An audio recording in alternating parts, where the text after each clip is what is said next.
So, what are some plot structures which you can use? Well, firstly, there's the traditional plot structure, which is this narrative structure you all know and I'm sure you've all used before. This is the chronological structure where you go through a series of events to a climax and then end with a resolution.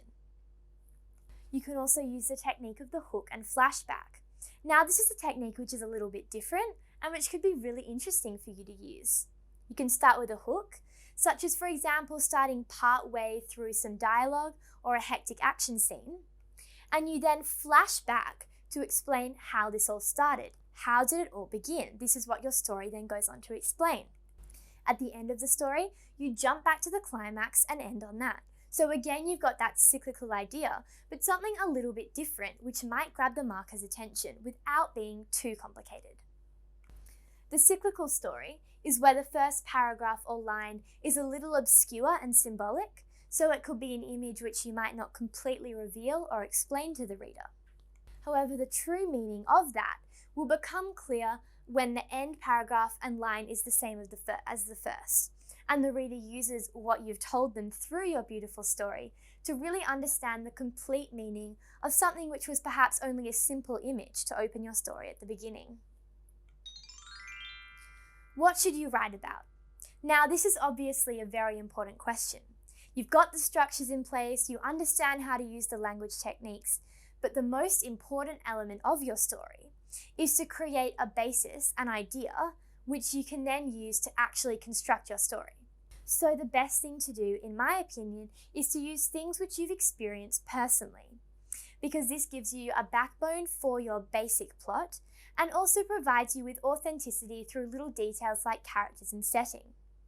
It's really valuable to use real-life scenes over far-fetched plots. They're just more realistic, more believable, and therefore just more interesting to read. Realistic characters based on people you know are a really good starting point, just as settings based on places you've been are really useful to get your ideas flowing.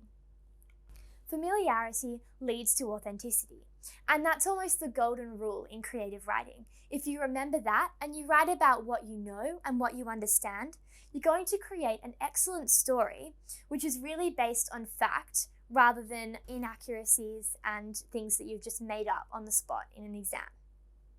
There are also things, however, which you shouldn't write about. Now, these topics are the ones which are a little bit taboo, the things which are considered either inappropriate or just wrong for Year 11 and 12 students to be writing about.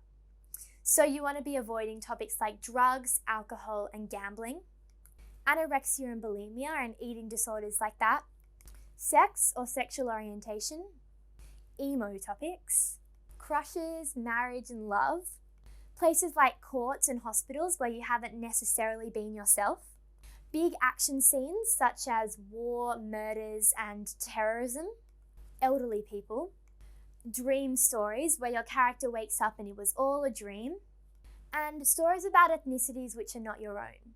If you steer clear of all of these things, you're not only avoiding cliches, but ensuring that you're writing things which are really considered to be appropriate for your age group. How can you improve your stories? Well, once you've got your structure in place and once you've decided what your story is about, there are a number of little things which you can do to really dress up what you already have.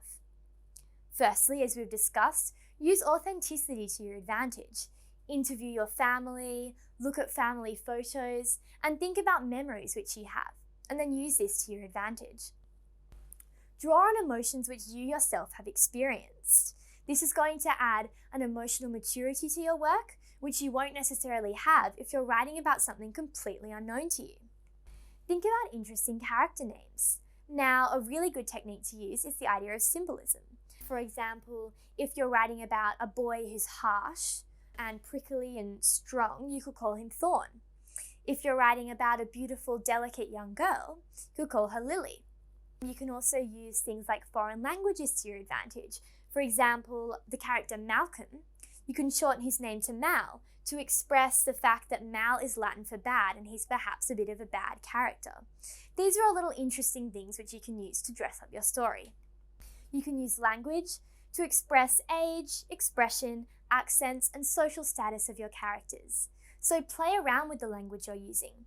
Don't just use one type of language, but really experiment with language through different paragraphs, different perspectives, and a little bit of dialogue, but not too much, remember. You can also use motifs, and as we've discussed, these can be physical, colours, emotion, or weather. Anything which demonstrates that your story has that extra element of sophistication. You can use allegories. Now, allegories are symbolic stories which you can use to perhaps prove an emotional message or point in your story. For example, something like Aesop's fables, an Aboriginal Dreamtime story, or a fairy tale. Something which you can just give a flying reference to in order to demonstrate a deeper idea. For example, you can use the idea of Cinderella to represent a battered housewife. This is also an example of an intertextual reference or archetype. You can either bring these in specifically or just mention them vaguely. Either way though, you're looking at a really sophisticated technique which the marker is going to notice and understand that you've prepared. The final technique you can use is verisimilitude and cultural references. Now this is bringing in specific examples from your world. Things like pop culture, social references and historical references, and also things like jargon, terminology which suggests that you've done your research on your story and that your characters really are authentic. So, that brings us to the end of this lesson on creative writing.